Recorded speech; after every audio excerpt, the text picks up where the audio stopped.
I've watched folks long enough to know that the ones who get overlooked are often the ones worth knowing. The pretty face gets the attention. The loud voice gets the room. But the quiet soul in the corner, the one nobody notices, that's usually where the real treasure hides. I saw it happen once, up in the Colorado mountains. The whole town learned that lesson the hard way. The fourth bride in 2 months stood in the dust of Ridgecrest's main street, her lace collar wilting in the late spring heat. Silas Crenshaw didn't look up from the flower crate he was tying down. Widow Pruitt cleared her throat twice. The young woman clutched a handkerchief like it might save her. "Mr. Crenshaw?" The widow's voice carried false sweetness. "Miss Aldridge has come all the way from Denver. Surely you'll at least know." One word, flat as a shovel blade. Whispers rippled through the gathered townspeople, inside the general store, watching through the dusty window glass. Mercy Holloway set down her packet of dried chamomile. Her fingers had gone still. Her eyes tracked Silas as he climbed onto the wagon bench, reached into his coat, and tucked something small into his pocket. A brown bottle. She knew that shape. Laudanum. If this story reached you today, I'd love to know where you're watching from. Drop a comment and say hello. And if you've been enjoying these stories without subscribing, I'd be grateful if you'd consider joining us.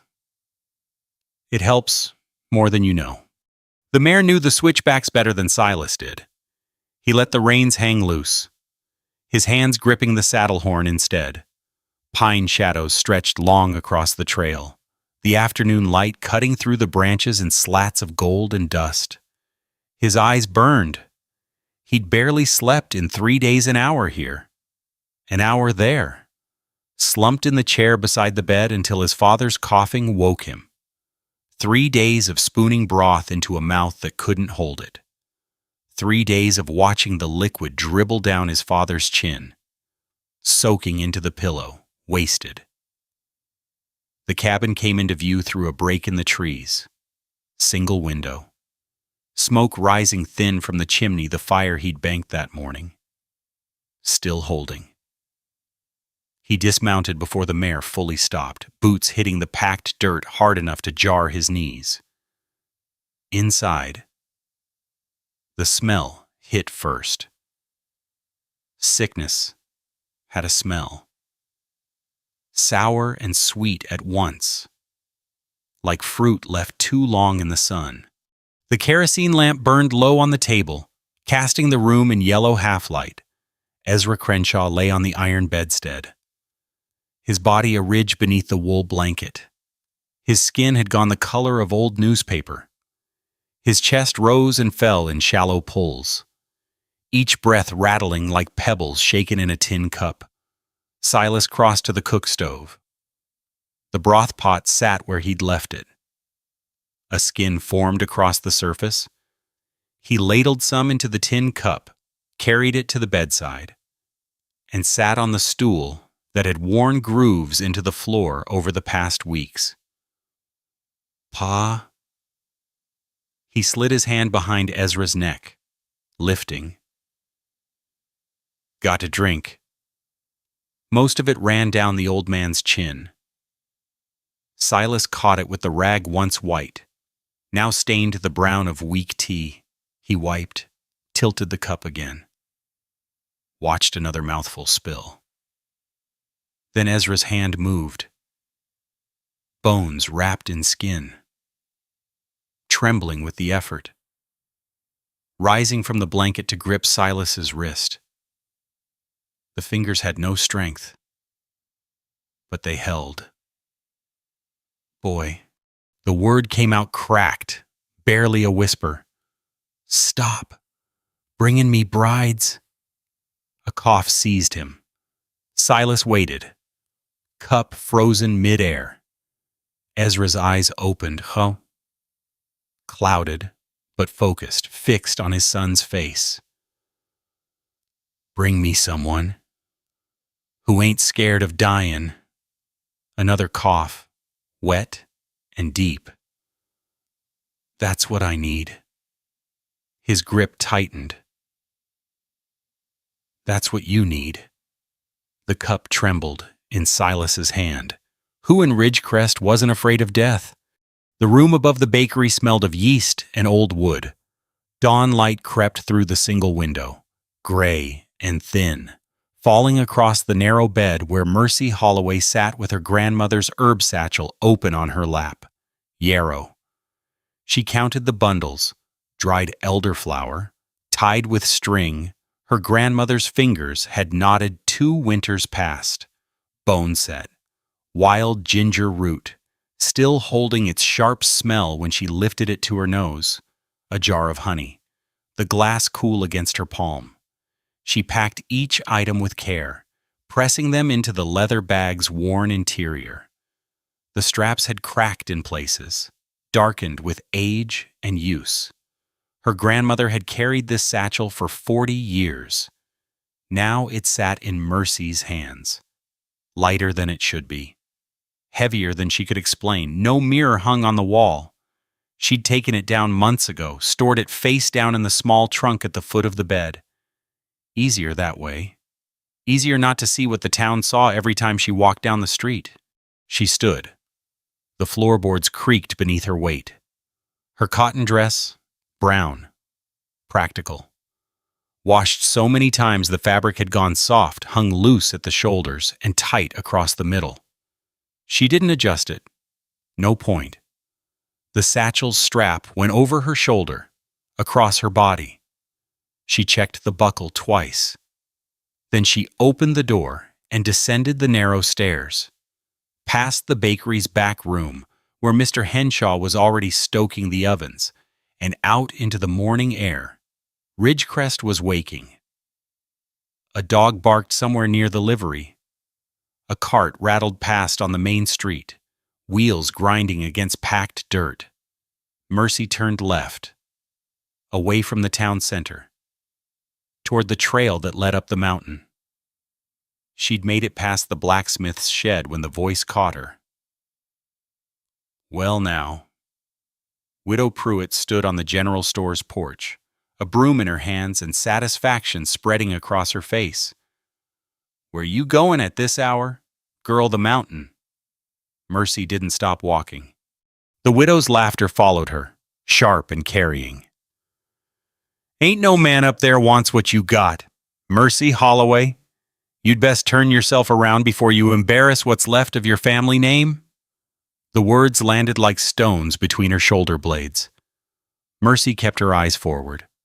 Her feet kept moving. Behind her, she heard the widow say something to whoever else had gathered on the porch. More laughter. The words indistinct, but the meaning clear enough. The trail began where the buildings ended. Packed dirt gave way to rock and root, the path narrowing as it climbed into the pines. Mercy set her pace not fast, but steady. She knew her body, knew what it could do and what it couldn't. The mountain didn't care what she looked like. The mountain only cared if she could climb. Within the first quarter mile, sweat began to gather at the small of her back. Her dress clung there, the fabric darkening. Her lungs pulled harder with each step, the altitude pressing against her chest like a hand. She counted her breaths, in through the nose, out through the mouth, the way her grandmother had taught her when she was small and frightened of the dark. The trail switched back on itself, cutting across the slope in sharp angles. Granite boulders jutted from the hillside, some as tall as a man, others worn smooth enough to sit on. Pine shadows fell across the path in stripes. The air smelled of resin and dry earth and something green underneath new growth pushing up through last year's needles.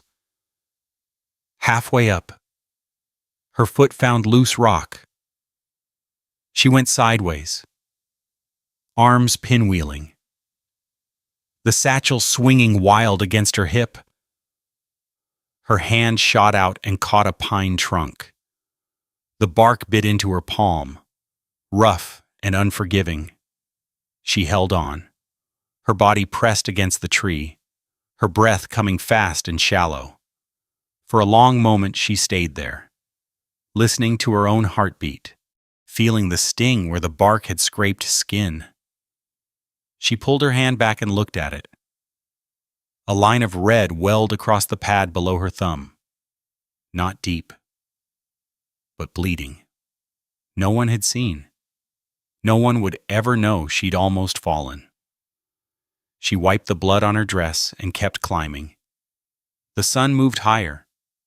Her calves burned. Her high-button shoes scuffed at the toes, worn at the heels, slipped twice more on loose stones, but she caught herself both times. The satchel grew heavier with each step, the strap cutting into her shoulder through the thin cotton of her dress. She stopped on a boulder to rest, opened the satchel, found the bundle of yarrow, and lifted it out, turning it in her fingers. The stems were brittle. The flowers faded to pale yellow. But her grandmother's hands had tied this knot. Her grandmother's hands had harvested these plants from the meadow behind their cabin, had hung them to dry from the rafters, had taught Mercy which ones healed and which ones harmed. Her grandmother had died in that cabin 2 winters ago. Mercy had held her hand through the last night, had felt the fingers go slack, had washed the body and wrapped it and sat with it until the undertaker came from town. No one else had come. No one else had cared. She put the yarrow back, closed the satchel, stood. The trail grew steeper. The pines grew thicker. And still she climbed. Dusk was settling over the mountain when she saw the cabin through the trees. Single window, thin smoke rising from the chimney. A wagon parked beside a small stable where a mare stood watching her approach with ears pricked forward. Mercy stopped at the edge of the clearing. Her dress was soaked through. Her hair had come loose from its pins, strands sticking to her neck and forehead. Her palm still stung where the bark had torn it. She looked down at herself, at the body the town had mocked her whole life, at the hands her grandmother had trained, at the satchel full of remedies that might work and might not. Then she crossed the clearing, climbed the 3 wooden steps to the porch, raised her fist. She knocked 3 times. Inside, footsteps, heavy, coming closer. The door swung open, and Silas Crenshaw stood in the frame, lamplight spilling past his shoulder, his face caught somewhere between exhaustion and suspicion. His eyes moved over her, taking in the sweat-soaked dress, the wild hair, the size of her. "You lost." Mercy shook her head. "I heard your pa's sick. I know remedies." Silas didn't move from the doorway. His eyes narrowed, the suspicion hardening into something closer to hostility. "Who sent you?" "Nobody sent me." "Then how'd you know the laudanum?" She kept her voice steady. "You bought it at the general store 3 days running?" "Willow bark too?" "Extra blankets last week. Even though spring's already warm." She shifted the satchel on her shoulder. "Folks tell you who they are by what they buy. My grandmother taught me that." Silas's jaw worked. His hand stayed on the doorframe, blocking entry. Behind him, the sound of labored breathing drifted from somewhere deeper in the cabin, wet, rattling. Wrong. "I ain't looking for charity," he said. "Good. I ain't offering any." For a long moment, neither of them moved. The lamplight flickered behind Silas's shoulder. The mare nickered softly from the stable. Somewhere in the pines, an owl called its first notes of the evening. Then the breathing from inside hitched, a cough deep and tearing, the sound of lungs fighting for air. Mercy didn't wait for permission. She stepped forward, and Silas, whether from surprise or exhaustion or something else entirely, stepped back. She was past him before he could react, crossing the pine plank floor toward the iron bedstead in the corner, where a shape lay beneath a wool blanket. The smell hit her first. Sickness, sweat. The sour undertone of a body fighting itself. She'd known that smell her whole life. Had breathed it in 100 sick rooms, watching her grandmother work. Ezra Crenshaw looked worse than she'd expected. His skin had gone gray, paper thin, stretched over bones that jutted too sharp. His eyes were closed, sunken deep in their sockets. His chest barely moved with each breath. Mercy set her satchel on the floor and knelt beside the bed. Her knees found the worn groove in the board someone had been kneeling here often. For a long time, she lifted Ezra's wrist, pressed 2 fingers against the pulse point, weak, thready, too fast. She leaned closer, smelled his breath. Not the sweet rot of consumption, not the copper of internal bleeding. Something else. Something simpler. She checked his fingernails. Pale. Almost white at the beds. His lips were cracked, the skin peeling. She touched his forehead hot, but not burning. A low fever, not a killing one. How long since he kept anything down? Silas had followed her inside. He stood by the door, arms crossed, watching her hands move over his father's body. 4 days, Mom. Maybe 5. Everything comes back up. What have you been giving him? Broth, water, the laudanum when the pain gets bad. How much laudanum? Enough to let him sleep. Mercy sat back on her heels. She looked at the cook stove, at the pot sitting on top with its skin of cold broth, at the collection of bottles on the shelf. Laudanum, willow bark tincture, something amber she didn't recognize. At the pile of rags beside the bed, stained brown and yellow. He ain't dying, she said. Silas went still. What? He ain't dying. Not from sickness. Anyway. She reached for her satchel, unbuckled it, began pulling out bundles of dried herbs. He's dehydrated. Starving. The laudanum's been making him sick too much. Too often. On an empty stomach. His body's been rejecting everything because you've been poisoning him trying to help. The words hung in the air. Silas's face went through something confusion. Then anger. Then something that might have been shame. Doc Webb said. Doc Webb looked at him once and gave up. Mercy found the elderflower, set it aside, found the wild ginger, the honey. I ain't giving up. She stood crossed to the cook stove and began working. The firebox needed stoking. She found kindling in the box beside it, fed the coals until flames licked up. She filled the kettle from the water bucket, set it on the cast iron top. The elderflower went into a tin cup, waiting for the water to boil. Behind her, she heard Silas move, felt him watching. Who are you? His voice came quieter now, less hostile, more bewildered. Mercy Holloway. The Holloway girl, the one who... He stopped. The fat one. She didn't turn around. The one folks crossed the street to avoid? That's me? The kettle began to hiss.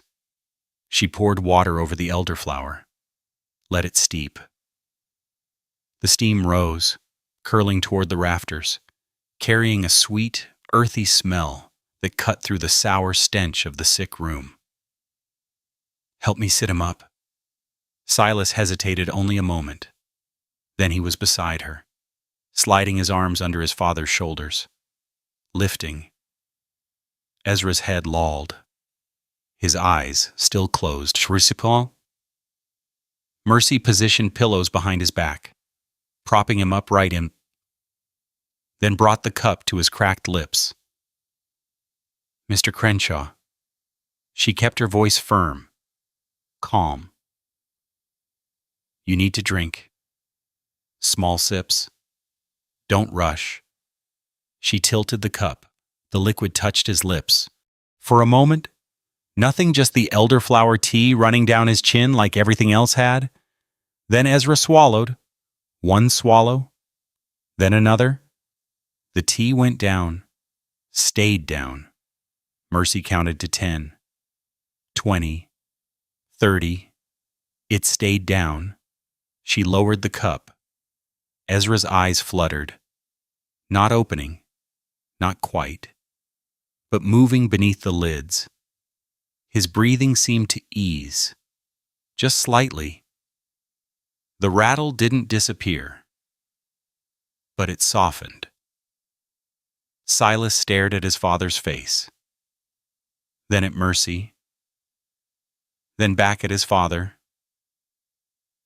"How did you—" Elderflower settles the stomach, cuts the nausea. She set the cup aside and reached for her satchel again. "I'll make a ginger tonic for tomorrow. Get some real food in him by week's end if we're lucky. Mercy paused, her hand on the wild ginger root.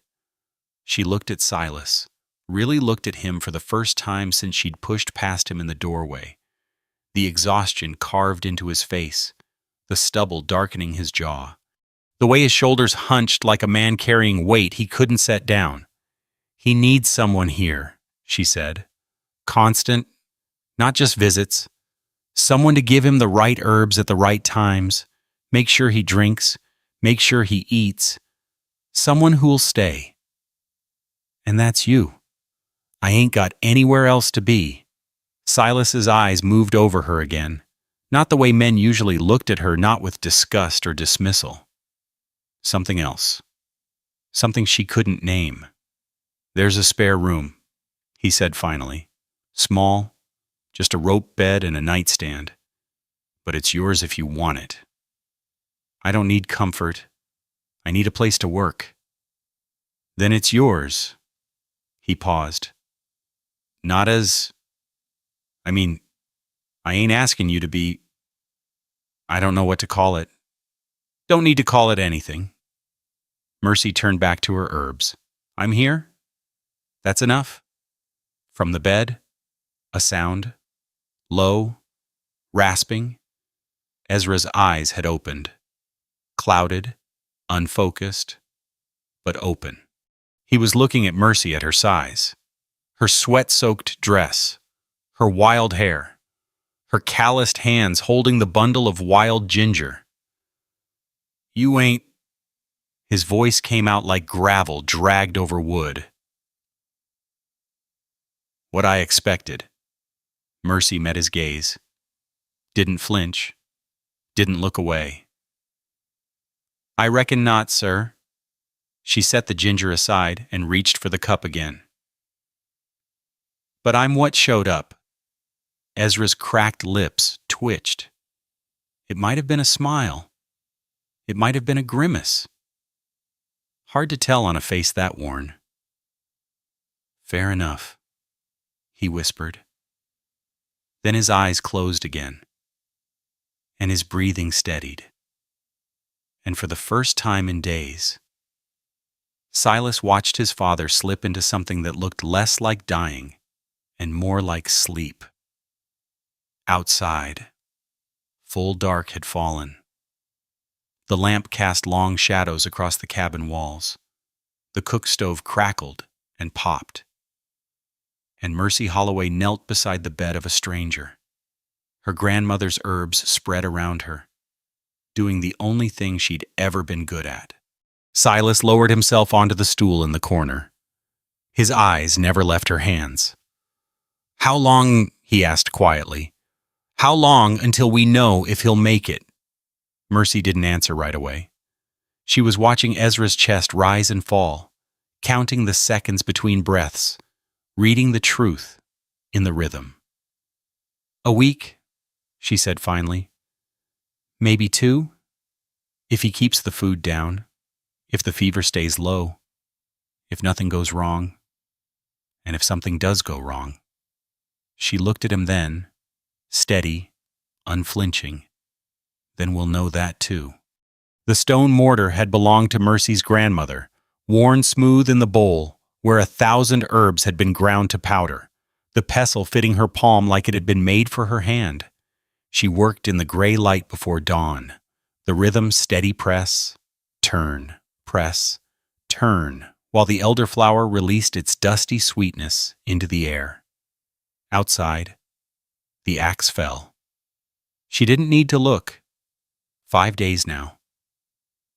And she knew the sound of Silas splitting wood, the chunk of the blade biting into pine, the crack as the log fell apart, the thud of pieces hitting the pile, a pause while he set another round on the block.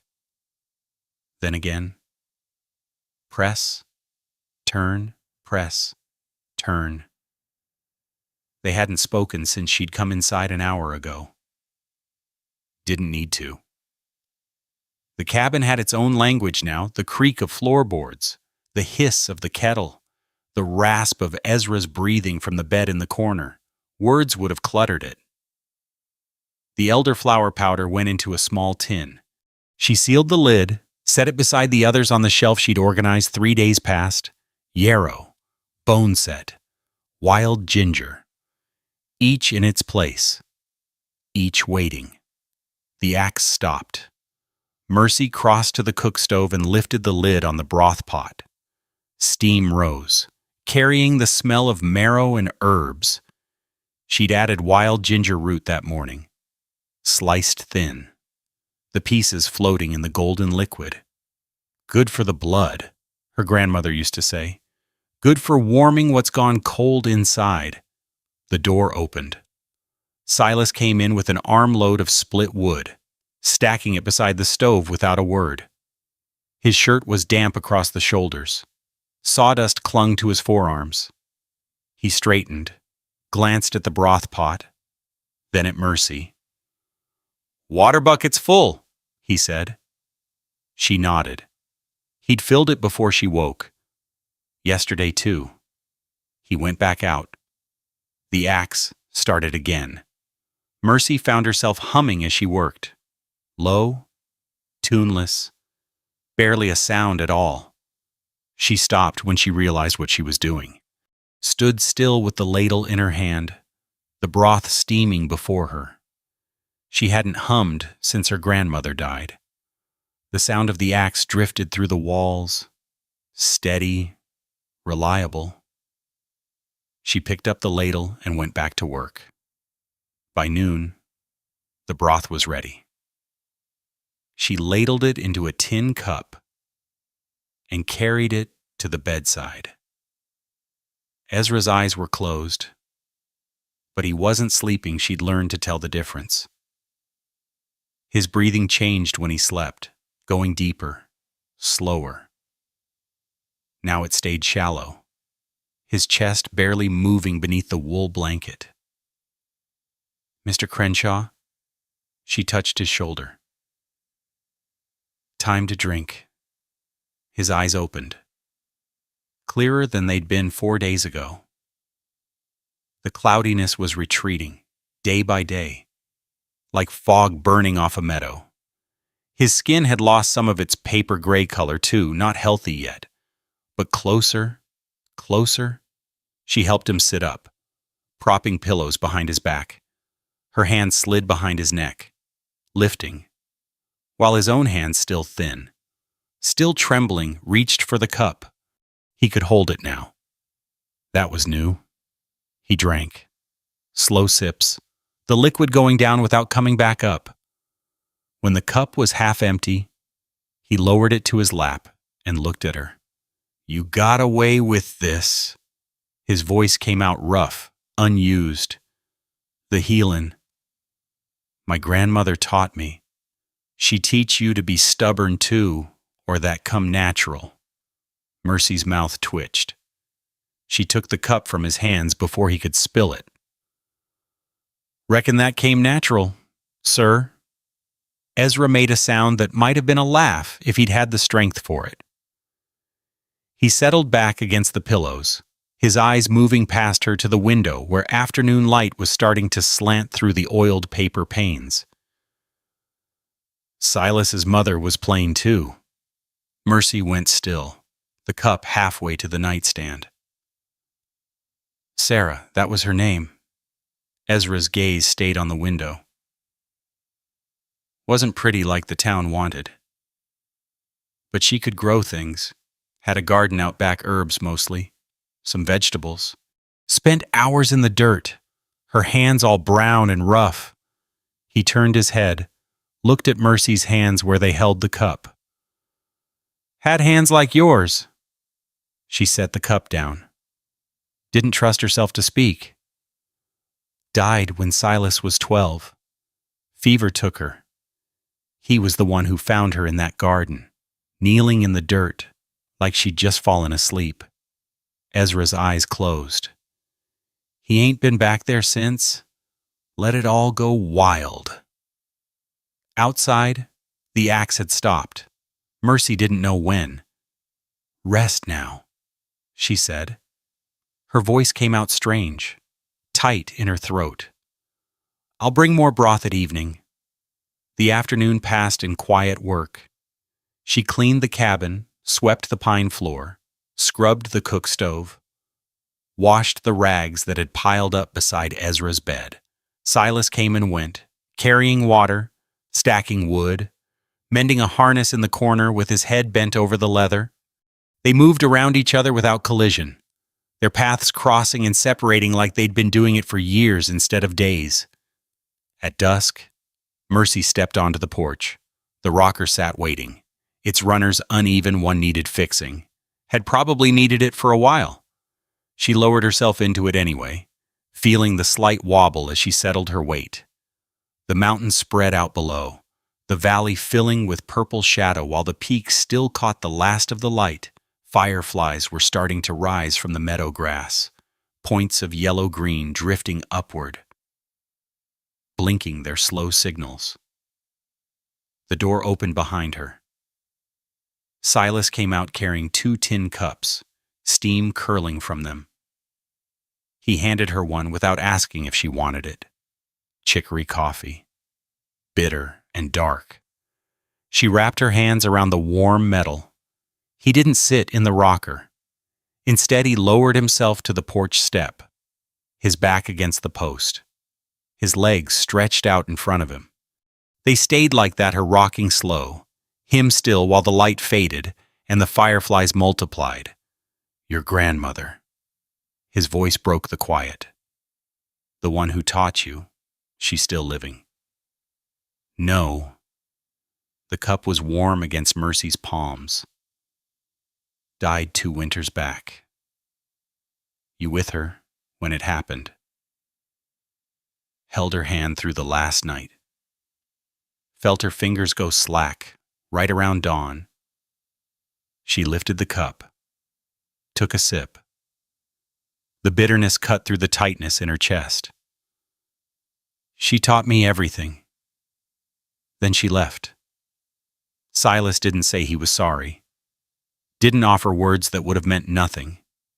He just sat there, looking out at the fireflies, his own cup untouched in his hands. Mercy looked at his hands. Calloused.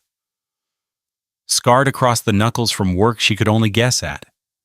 Steady even when the rest of him seemed uncertain. She wondered if anyone had ever really looked at those hands before.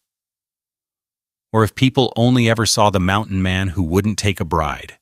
From inside, Ezra's voice drifted through the open door. You two gonna tell me about the time Silas fell in the creek chasing that frog? Or do I gotta do it myself? Silas's head dropped. His shoulders hunched. Pa. He was 8 years old, Ezra called out, stronger than he'd sounded all week. Saw this bullfrog sitting on a rock big as his fist, decided he was going to catch it. Took off his shoes, rolled up his trousers, waded in real careful like. A cough, then more words. Frog jumped. Silas jumped after it. Went face first into water no deeper than his knees. Came up spitting mud and cussin' words he'd learned from the timber crews. Mercy looked at Silas. His ears had gone red. That frog got away clean, Ezra finished. And Silas ain't chased nothin' that fast since. The sound came out of Mercy before she could stop at a short, sharp thing. Not quite a laugh, but close enough.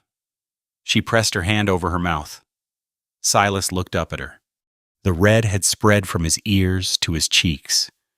Then the corner of his mouth pulled up, just a little, just enough. Inside, Ezra's coughing subsided into quiet breathing.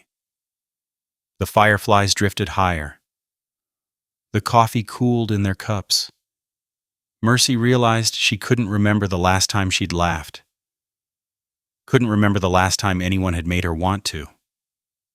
The stars were coming out now, one by one, pricking through the darkening sky. The rocker creaked beneath her.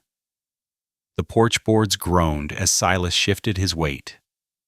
Somewhere down the mountain, a coyote called one long note. Then silence. I should check on him, Mercy said, not moving. He's fine. Silas lifted his cup, finally drank. Sounds better than he has in weeks. She nodded, stayed where she was. The night settled around them, cool and quiet. And for the first time since she'd climbed the mountain, Mercy felt something other than duty holding her in place. The rocker creaked, the fireflies blinked. And neither of them mentioned what they both knew that tomorrow. The town would find out where she'd been. The knock came at mid-morning. Mercy was stirring the broth pot when she heard it 3 sharp raps, the sound of someone who believed they had a right to enter. She set down the ladle and wiped her hands on her apron. Silas had left at first light to mark timber boundaries on the far ridge. He'd said he'd be back by noon. It wasn't noon yet. She crossed to the door and opened it. Widow Pruitt stood on the porch, her face arranged in an expression of concern that fooled no one. 2 women flanked her, Mrs. Aldridge, mother of the rejected bride from Denver, and a younger woman Mercy didn't recognize. All 3 wore high-collared dresses with jet buttons, traveling bonnets with ribbons tied beneath their chins. The kind of clothes you wore when you wanted to be seen making the trip. Well, the widow's eyes moved past Mercy, scanning the cabin's interior. The Holloway girl, living here, just as we heard. I'm caring for Mr. Crenshaw's father. I'm sure you are. Mrs. Aldridge's voice dripped with implication. Caring for the father? And the son, too, I expect. Heat climbed up Mercy's neck. She kept her hands at her sides, kept her voice level. Mr. Ezra Crenshaw has been ill. I have training in training. Widow Pruitt pushed past her into the cabin. The other 2 followed. What training does a girl like you have? Mercy Holloway. Your grandmother was a witch who lived in the woods. Everyone knows that. She was a healer. She was a disgrace to decent folk. The widow's eyes swept the room, the herbs drying from the rafters, the tins lined up on the shelf, the bed in the corner where Ezra lay beneath his blanket. And now here you are, living with two unmarried men, alone on a mountain, no chaperone, no propriety, no shame at all, then apparently. Mrs. Aldridge clicked her tongue. My Hannah was humiliated, came all the way from Denver, and that man wouldn't even look at her. Now we know why. He already had this. The younger woman giggled behind her hand. Mercy stood by the door, her back straight, her chin lifted. The words landed on her skin like hot grease splattering, burning, sinking in. She knew this feeling, had known it her whole life. The trick was to stay still, let them tire themselves out. They always did. Eventually. 9 days, Widow Pruitt continued, circling the cabin like a buyer inspecting damaged goods. 9 days you've been up here. The whole town's been wondering where you went. Some folks thought you'd finally done the decent thing and left for good. She stopped beside the bed, looking down at Ezra's sleeping form. And here you are, playing nursemaid, or whatever you're calling it. She ain't playing anything. The voice came from the bed. Ezra's eyes had opened. He was pushing himself up on his elbows, his arms trembling with the effort, his face going red with strain. Mercy started toward him, but he waved her off with one shaking hand. She ain't what you're making her out to be, Mabel. His voice came thin but fierce. She's been here 9 days. 9 days of cooking and cleaning and grinding herbs and sitting up through the night when the fever got bad. What'd you do? Bring a casserole once and complain the whole ride up about your bad hip. Widow Pruitt's face went tight. Ezra Crenshaw, you never did a thing. None of you. He was sitting up fully now, the blanket fallen to his waist, his chest heaving with the exertion. Doc Webb came once, shook his head, and left me to die. This girl climbed the mountain carrying nothing but a satchel of herbs. Didn't ask for payment. Didn't ask for thanks. Just worked. Mr. Crenshaw? Mercy moved toward the bed. His color had gone wrong too red, the exertion pushing his body past what it could handle. Please. I need these women out of my cabin. His voice cracked on the last word. He sagged forward, catching himself on his hands, his arms shaking badly now. I need them. Out. The door banged open. Silas stood in the frame, chest heaving, sweat darkening his shirt. The timber-marking axe was still in his hand. His eyes swept the room, the three women frozen in place. Mercy by the bedside. His father collapsed forward on the mattress. Get out. The words came low, quiet, more dangerous than shouting. Now, Silas. Widow Pruitt drew herself up, but her voice had lost some of its certainty. We've only come to, I said, get out. He didn't raise his voice. Didn't need to. You want to spread scandal down the mountain? You go ahead. Mabel, tell everyone what you saw. And I'll tell them what I see right now, 3 women who climbed 2 hours to torment a dying man. And the only person who's been willing to help him. Mrs. Aldridge grabbed the widow's arm. Mabel, we should go. The whole town's going to hear about this. Widow Pruitt's chin lifted even as she backed toward the door. Living with her, unmarried, you've ruined yourself. Silas Crenshaw, ruined your family's good name. Then tell him this too. Silas stepped aside, clearing the doorway. She saved my father's life. What have you ever done?" The women filed out. Widow Pruitt paused on the porch, mouth opening for one last volley. But something in Silas's face stopped her. She turned and started down the trail, the other two hurrying after her. Their voices drifted back indignant, outraged, already rehearsing the story they'd tell. Silas waited until they disappeared into the trees. Then he set the axe by the door and crossed to the bed. "Pa!" Ezra had fallen back against the pillows, his eyes closed, his breath coming in short, shallow pulls. Too shallow. Mercy was already beside him, her fingers pressing against his wrist, counting the pulse beats, racing, thready, wrong. "Mr. Crenshaw." She kept her voice calm, professional, the way her grandmother had taught her.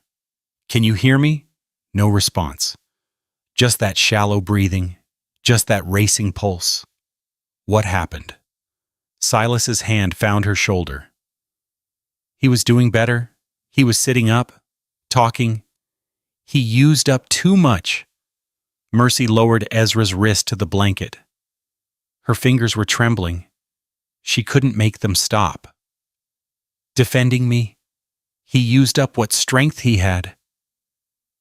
From the bed, a whisper, barely audible.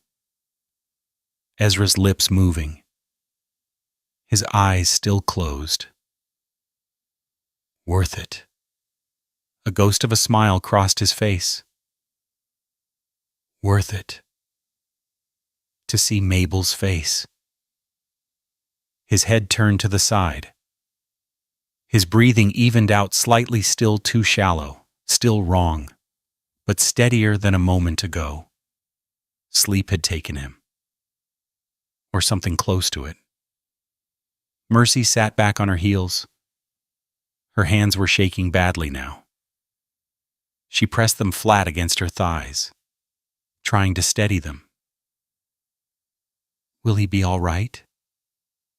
She looked up at Silas, at the fear carved into his face, at the way his hands hung at his sides, opening and closing the way they did when he didn't know what to do. "I don't know." The words tasted like ash. "We'll have to watch him.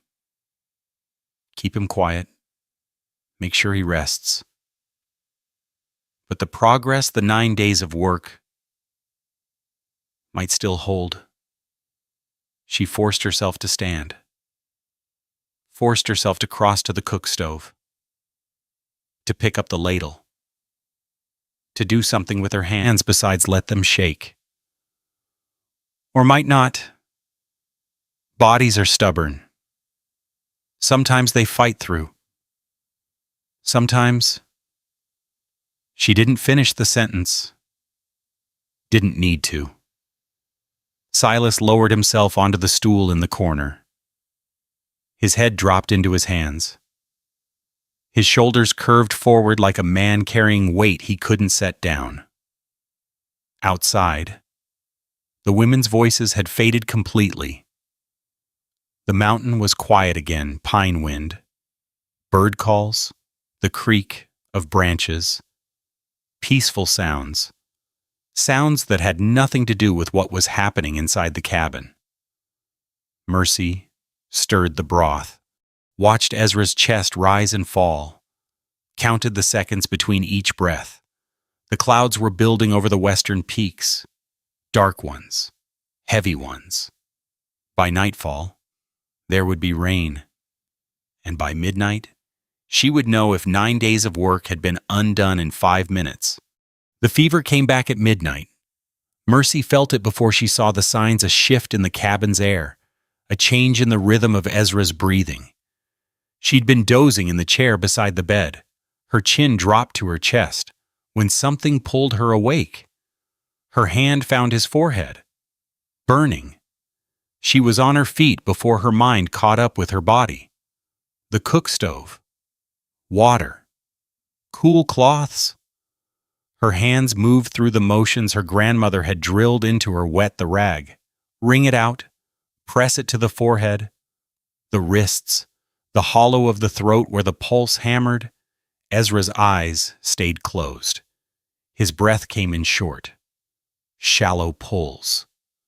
The gray had returned to his skin, darker now than before, spreading from his cheeks down to his neck like a stain seeping through cloth. "Mr. Crenshaw." She kept her voice steady, professional. "Can you hear me?" "Nothing. Just that terrible breathing.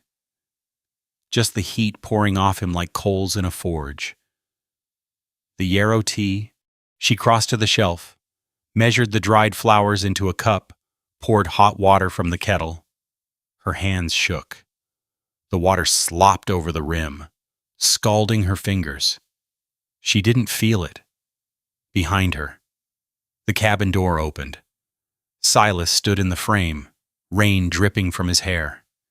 He'd been checking the stable, making sure the mare was secure against the storm. His eyes found his father's face. "He's worse." "The fever's back."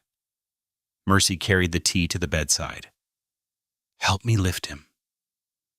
They worked together, Silas's arms under Ezra's shoulders, Mercy tilting the cup to cracked lips. Most of the liquid ran down the old man's chin. She wiped it away and tried again. Again. Again.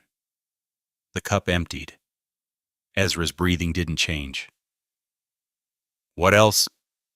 Silas's voice came out rough, scraped raw. "What else can you try?" Mercy's mind raced through her grandmother's teachings. Bone set for fever. She'd already used it. Elderflower for sweating out the sickness. She'd already used it. Wild ginger for the blood. She'd already everything. She'd already used everything. "I don't know." The words fell out of her mouth before she could stop them. I've tried." She turned away from the bed. Her legs carried her to the door, out onto the porch, into the rain. The water hit her face, her shoulders, soaking through her dress in seconds. She didn't care. She walked down the steps, across the clearing, her shoes sinking into mud that had been dry ground that morning. Her foot caught on a root. She went down hard. Her hands hit the mud first, then her knees, the impact jarring through her bones. Wet earth splattered across her dress, her face, her hair. She tried to push herself up and her hand slipped, sending her down again, this time onto her side, the mud cold and thick against her cheek. Her arm buried to the elbow in black muck. She stayed there. The rain pounded down. The mud soaked through every layer of clothing. She could feel it in her ears, her nose, the corner of her mouth, could taste it iron and rot and decay. Her grandmother's dress, the brown cotton she'd worn to climb the mountain, was ruined, covered in filth, just like her. This was what she was, what she'd always been, the fat girl in the mud, the one nobody wanted, the one who thought she could save a dying man with herbs and hope and stubbornness. And now he was slipping away and she couldn't stop it, and she was lying in the dirt like an animal. Her body began to shake. Not crying. Worse than crying. Something deeper, uglier, rising up from her chest like a sickness of its own. She'd failed. 9 days of work. 9 days of grinding herbs and brewing teas and sitting up through the dark hours. 9 days of believing she could do what Dr. Webb couldn't. What nobody in Ridgecrest would even try. And for what the fever had returned. The gray was spreading. Ezra Crenshaw was dying. And she couldn't stop it. Her grandmother would have known what to do. Her grandmother always knew. But her grandmother was dead 2 years in the ground. Nothing left but memories and a satchel full of remedies that weren't enough, had never been enough, would never be. Mercy. Silas's voice. Close. She didn't look up. Come inside. I can't help him.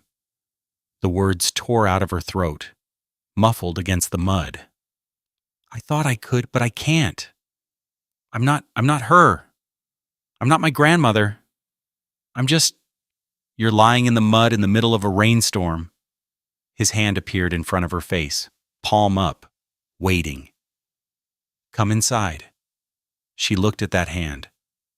Calloused, scarred across the knuckles. Steady even now, even with his father dying 20 feet away. She took it.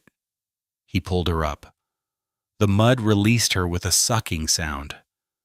Her dress hung heavy and dripping, plastered to her body in ways that would have mortified her an hour ago. Now she couldn't bring herself to care. Mud streaked her face, her arms, her hair. She looked like something dragged out of a swamp. They walked back to the cabin together. Silas didn't let go of her hand. Inside, she stood by the cook stove, water and mud pooling beneath her feet. Silas handed her a blanket. She wrapped it around her shoulders without really seeing it, her eyes fixed on Ezra's face across the room. There's one more thing. Her voice came out flat, dead. Something my grandmother taught me. A poultice, wild ginger, honey, crushed yarrow. Applied to the chest and the soles of the feet. Then make it. I've never done it alone. She always... Mercy swallowed. The mud was drying on her face, tightening the skin. She said it was dangerous. If the proportions are wrong, if the application is off. He's dying. Silas's words cut through her hesitation. Right now, tonight, whatever risk there is, it's better than watching him go. Mercy looked at him, at the lines carved around his eyes, at the set of his jaw, at the way his hands hung at his sides, opening and closing like he needed something to hold. Help me, she said. They worked side by side at the small table. Mercy measured the wild ginger root, slicing it thin, then thinner, then crushing it with the flat of a knife, until the fibers separated and the sharp smell filled the cabin. Silas spooned honey into a tin cup too much. She corrected him, then too little, then right. The yarrow went last, crumbled between her palms, the dried flowers releasing their dusty sweetness. She mixed it all together. The paste came out thick and dark, the color of old blood. Hold the lamp, she told Silas. I need to see what I'm doing. He held it. The yellow light fell across Ezra's chest. As Mercy pulled back the blanket, unbuttoned the old man's nightshirt. His ribs stood out sharp beneath the skin. His chest burned under her fingers. She spread the poultice across his chest, over his heart, down to the hollow below his breastbone, then his feet pulling off the wool socks, spreading the paste across the soles, pressing it into the skin. Ezra didn't stir, didn't react, just kept breathing those shallow, rattling breaths. Mercy wiped her hands on a rag. The paste left dark stains on her fingers that wouldn't come clean, mixed with the mud still caked under her nails. Now what? Silas set the lamp on the nightstand. We wait. They sat on opposite sides of the bed. The rain drummed against the roof, steady and relentless. The single candle on the nightstand burned lower, the wax pooling and hardening, pooling and hardening. Mercy watched Ezra's chest rise and fall, counting the seconds between each breath. Somewhere past 3 in the morning, Silas's lips began to move. No sound came out. But Mercy recognized the shape of the words. She'd seen her grandmother do the same thing. In those final hours, prayer without voice, faith without performance. She wondered how long it had been since he'd prayed, wondered if he'd stopped when his mother died, kneeling in that garden. His hand reached across the bed. His fingers found hers, interlacing, palm pressing against palm. Her hand was still dirty mud dried in the creases, herb stains under the nails. His was calloused and rough. Neither of them cared. Outside, the rain kept falling. The candle burned to a stub. Ezra's breathing didn't change, but it didn't stop either. Shallow and rattling and wrong, but still there. Still fighting. Ezra's other hand moved on the blanket. Slowly, weakly. His fingers curled around Silas's wrist. Reflex or recognition impossible to tell. Mercy's eyes grew heavy. She fought to keep them open, watching the old man's face for any sign, any change. But exhaustion pulled at her, dragging her down into darkness. She dreamed of her grandmother. The old woman stood in the cabin doorway, her herb satchel over her shoulder, her face calm and knowing. "You've done what you could, child," she said. "Now let go." Mercy woke to birdsong. Gray light filtered through the oiled paper window. The rain had stopped. The candle had burned out completely, nothing left but a puddle of cold wax on the nightstand. Her hand was still in Silas's. Their fingers cramped from holding on all night. She looked at him asleep in the chair, his head tipped back, his mouth slightly open. Then she looked at Ezra. His eyes were open, clear, fixed on her face. His lips moved. A whisper, so faint she had to lean forward to hear it. "Water." Mercy's hands shook as she reached for the water cup. She nearly dropped it. Her fingers had gone clumsy, numb from hours of gripping Silas's hand through the dark. She steadied herself against the nightstand, lifted the cup, and brought it to Ezra's cracked lips. He drank, not the weak, dribbling sips of the past days. He drank like a man coming back from somewhere far away, deep pulls. His throat working, the water disappearing in seconds. When the cup was empty, he let his head fall back against the pillow and closed his eyes. But not the closed eyes of fever. Not the closed eyes of a man slipping away. The closed eyes of exhaustion. Of rest, of someone who had fought through the night and come out the other side. Mercy set the cup down. Her legs gave out, and she sat heavily in the chair, her mud-stained dress still stiff against her skin. She hadn't changed, hadn't slept more than snatches, hadn't done anything but watch and wait and pray in her own wordless way. Silas was awake now, standing beside the bed, staring down at his father's face. His hand hung at his side where Mercy's had been moments ago, the fingers still curled as though holding something invisible. "Pop!" His voice came out rough. "Can you hear me?" Ezra's eyes opened again, found his son's face. The corner of his mouth twitched. "Quit hovering, boy. Hovering, boy." The words scratched out, barely more than a whisper, but there, real, alive. "You're blocking my light." Silas made a sound. Not quite a laugh, not quite something else.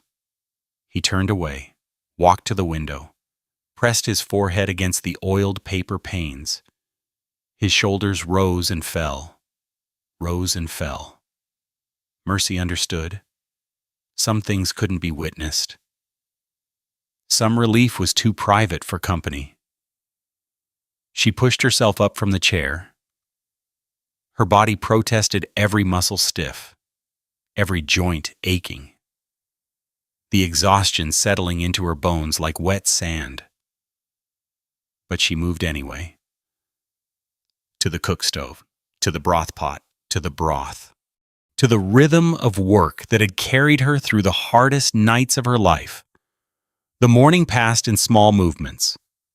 Ezra slept, woke, drank more water, slept again. Each time he opened his eyes, they were clearer. Each time he spoke, his voice came stronger. By mid-morning, he'd managed half a cup of broth and complained that it needed more salt. Mercy took that as a good sign.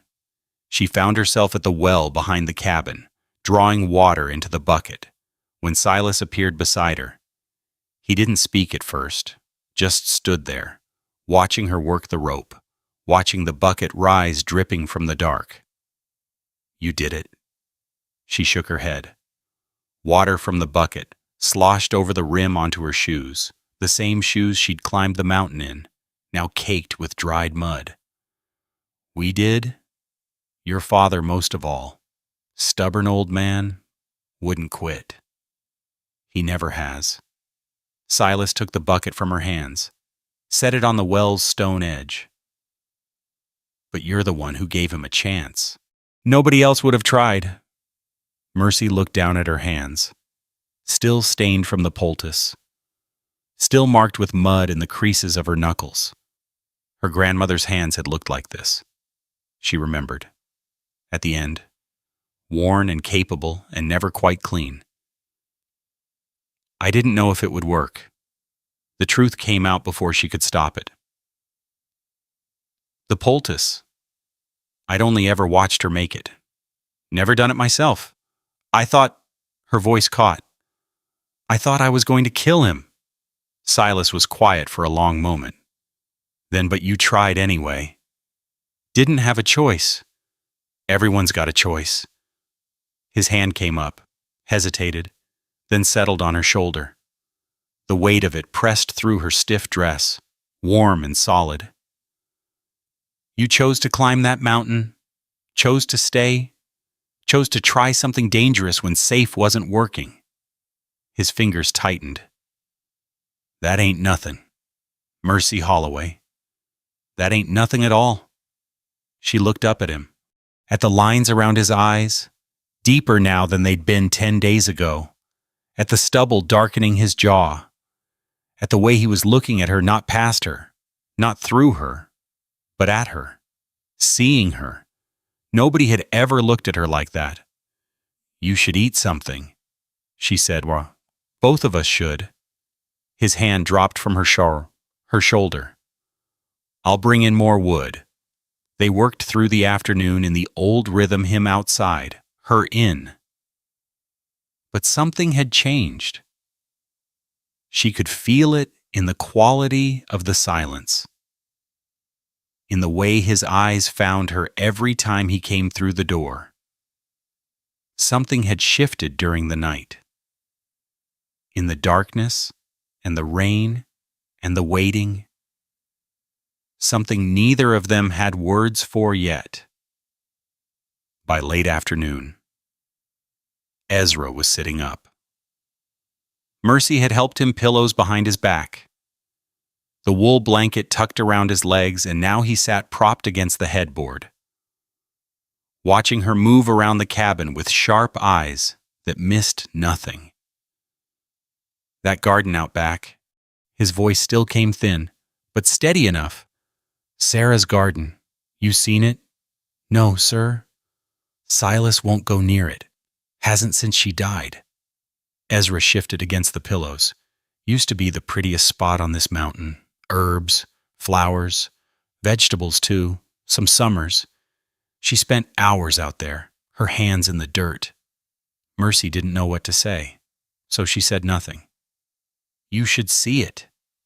Ezra's eyes held hers. Reckon it could use someone who knows what to do with growing things. Before she could respond, the door opened. Silas came in with an armload of wood, stacking it beside the stove. He turned to say something and stopped. His eyes moved from Mercy to the stove to the table. 3 places were set.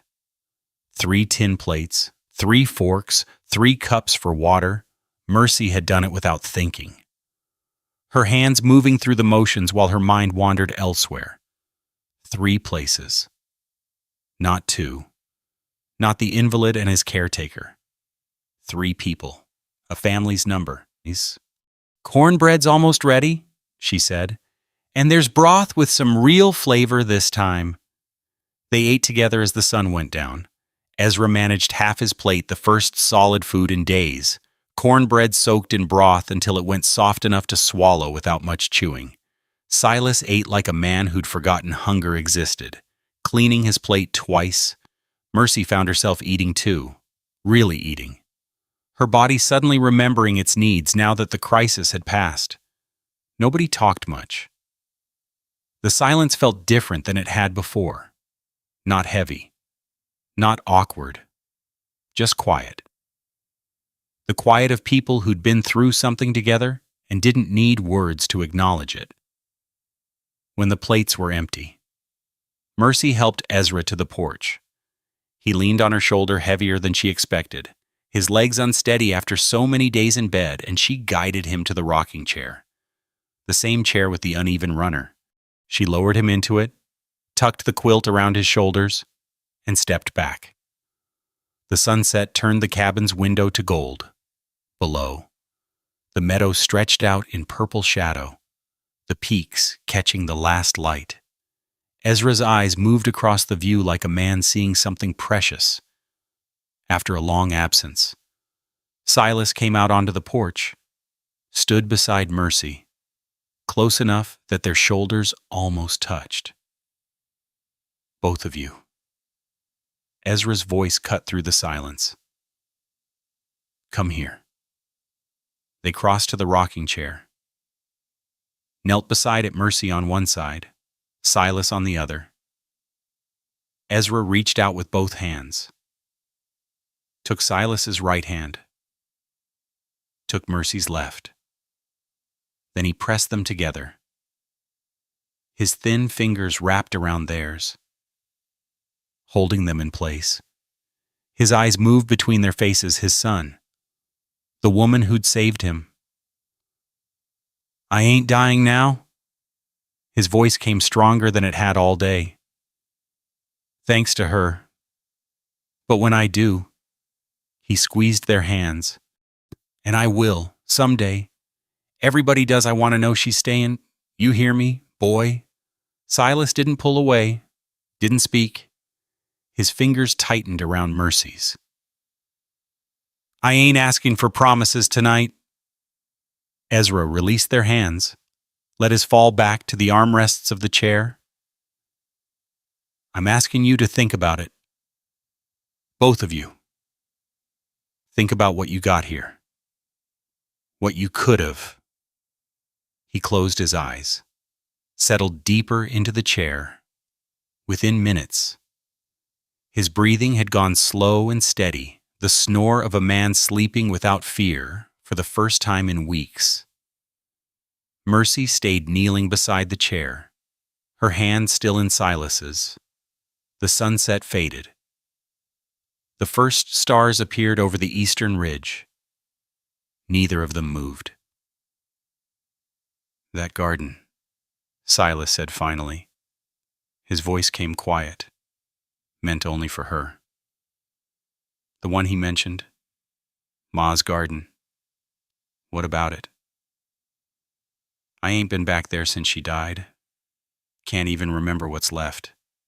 He turned his head, looked at her. In the fading light, his eyes were dark and searching. Will you come with me tomorrow? Help me see what's still growing." Mercy looked at their hands, still intertwined, at the calluses on his palm pressed against the calluses on hers, at the dirt under both their nails, his from wood and work, hers from herbs and healing. "Yes," she said. "I'll come." Above them, Ezra snored on. The rocker creaked its uneven rhythm.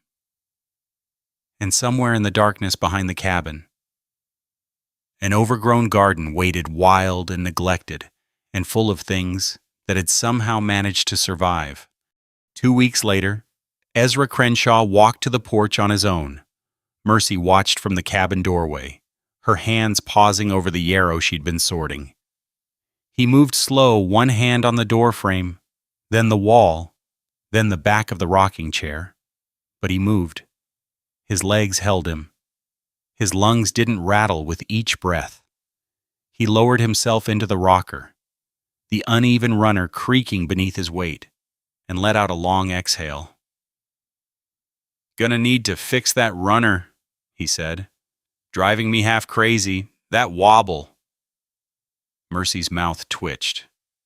Complaints were a good sign. The dying didn't waste breath on broken furniture. She went back to her sorting. The cabin had taken on a different smell over the past week's less sickness, more herbs. Bundles hung drying from the rafters, casting small shadows in the morning light. Tins lined the shelves, each one labeled in her careful hand. The cook stove held a pot of bone broth that had become more seasoning than medicine, Ezra's appetite returning strong enough to demand proper flavor. Outside, Silas's axe fell against wood. The rhythm had changed over the days. Less desperate, more steady. The sound of a man working because work needed doing, not because stopping meant thinking too hard. Mercy finished with the yarrow and crossed to the window. Through the oiled paper panes, she could see Silas at the woodpile, his shirt damp across the shoulders, his arms swinging in that easy motion she'd grown used to watching. "He ain't asked you yet." She turned. Ezra was watching her from the porch, his eyes sharp despite the weeks of illness. "Asked me what?" "Don't play coy with me, girl. I'm old, not blind." He rocked back in the chair, the uneven runner thumping against the porch boards. "He's been trying to work up the nerve for 3 days now. Keeps opening his mouth and closing it again like a fish pulled out of the creek." Heat rose to Mercy's cheeks. She turned back to the window. "I don't know what you mean." "Sure you don't." Ezra's laugh came out thin but real. "Go on. Take a walk with him. Man needs putting out of his misery." The axe stopped falling. Silas wiped his forehead with his sleeve and looked toward the cabin. His eyes found the window where Mercy stood. He raised one hand, not quite a wave, more a question.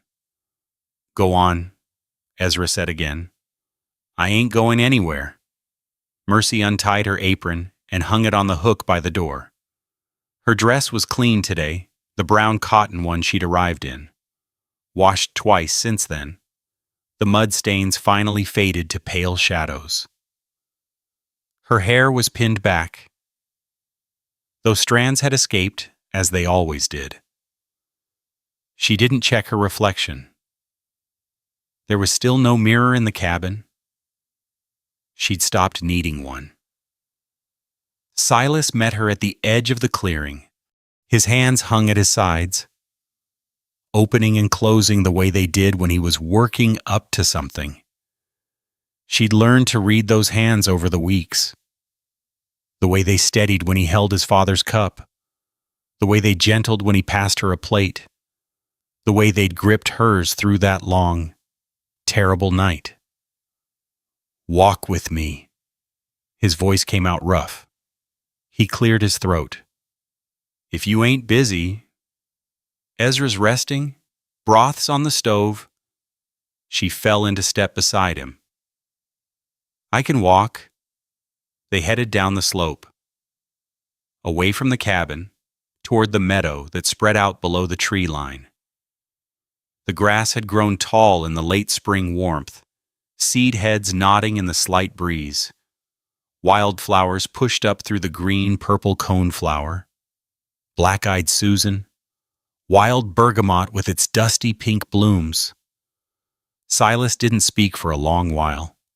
Mercy matched his pace, her shoes leaving tracks in the grass. Her eyes moving across the meadow to the valley below. The town of Ridgecrest was down there somewhere, invisible behind the folds of the mountain.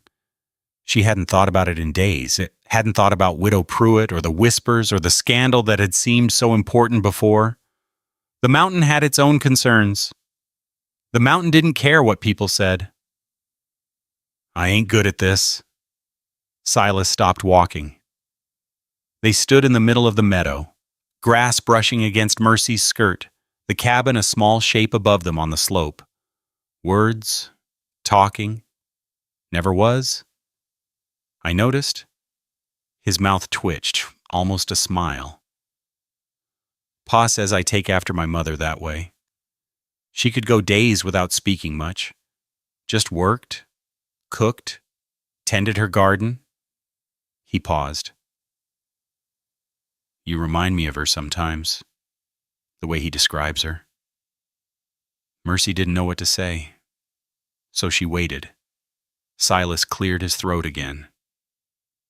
His hands were doing that thing opening, closing, reaching for something that wasn't there. 3 times he started to speak. 3 times the words didn't come. The garden, he finally managed. Behind the cabin. You seen it yet? Your father mentioned it, said your mother planted it. 20 years ago? More. Silas turned, looking up the slope toward the cabin. She died in that garden. I found her there, kneeling in the dirt like she'd just... He stopped, swallowed. I ain't been back there since. Silas, I want to show you. He looked at her then, his eyes holding hers. Will you come? Help me see what's left. They climbed back up the slope together, around the cabin, past the woodpile, to the back where a wooden gate hung crooked on rusted hinges. Silas stopped in front of it. His hand reached for the latch, hesitated, pulled back. Mercy stepped forward. Her fingers found the latch, cold metal, rough with neglect, and lifted. The gate swung open with a groan. The garden stretched before them. 20 years of neglect had done its work. Weeds choked the beds, their stalks gone woody and thick. What had once been rows had blurred into chaos, plants tangled together in their fight for light.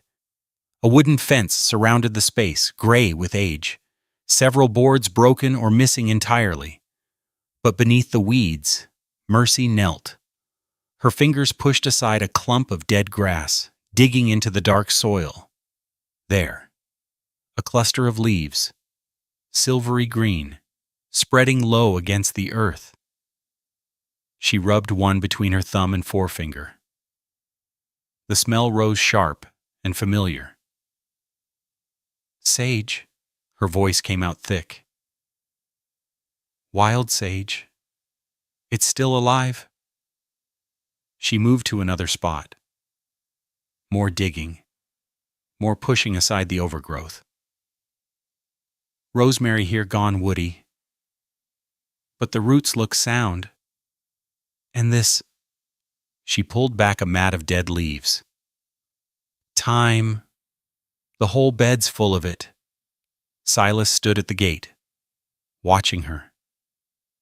His hands had finally gone still. Ma planted this. His voice carried across the small space. Spent years getting it right. The soil's good here, she used to say something about the way the water drained off the mountain. He paused. I let it go. Didn't know what to do with it. Mercy sat back on her heels, her fingers stained with dirt, the smell of sage and thyme rising around her. She looked up at him. I know what to do with it. Silas crossed to where she knelt. He stood above her for a moment, his shadow falling across the overgrown bed. Then he lowered himself to the ground beside her, his knees pressing into the same earth, his hands finding the same soil. Stay. The word came out quiet, almost lost in the breeze. That's what I'm trying to say. That's what I've been trying. He shook his head. I ain't offering a ring. Ain't got pretty words, but I'm offering this. His hand swept across the garden and the cabin, and whatever years I've got left, Pa too. Long as he's here. Mercy looked at the garden, at the sage surviving under the weeds, at the rosemary waiting to be pruned back to life, at the thyme spreading quiet and determined through the neglected soil. Her grandmother's voice echoed in her memory. Plants tell you what they need, child. You just have to pay attention. Show me where she kept the rosemary, Mercy said. The main bed? I'll need to know what was where if I'm going to bring it back. Silas's hand found hers, dirt-stained fingers interlacing, palm pressing against palm. He didn't speak, didn't need to. They stayed in the garden until the light began to fade, clearing what they could, planning what would come. When they finally rose and walked back around the cabin, the sunset had painted the window gold, and the first stars were appearing over the eastern ridge. Ezra sat in his rocker on the porch, the quilt wrapped around his shoulders, watching the valley fill with purple shadow. His eyes moved to them as they climbed the steps, took in their dirt-stained hands, still intertwined, and a small smile creased his weathered face. Nobody spoke. The rocker creaked its uneven rhythm. Somewhere down the mountain, a whippoorwill began its evening call. Silas lowered himself to the porch step. Mercy sat beside him, close enough that their shoulders touched, above them. Ezra rocked and watched, and finally closed his eyes, the sleep of a man who had lived to see what he needed to see. The chimney smoke rose straight in the still air. The stars brightened one by one, and on the porch of the cabin, 3 figures sat in silence as the night came down around them, each one exactly where they were supposed to be. There's a quiet that settles after a story like this, not the kind that needs filling, the kind that asks to be sat with, the way you might sit on a porch at dusk, watching the light change without needing to name what you're feeling. Perhaps you've known what it is to be overlooked, to carry something valuable inside you: skill, kindness, steadiness, and wonder if anyone would ever see it. Many of us have climbed mountains of our own, not always made of rock and pine, sometimes made of years, of waiting, of doing the work when no one was watching.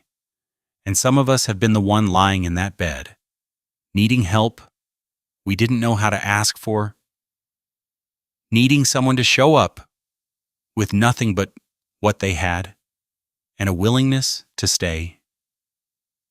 It's all right if this story stirred something that doesn't have a name. It's allowed to rest there, unfinished, the way real things often are. Not every feeling needs to be understood. Some just need to be honored. Thank you for staying until the last word.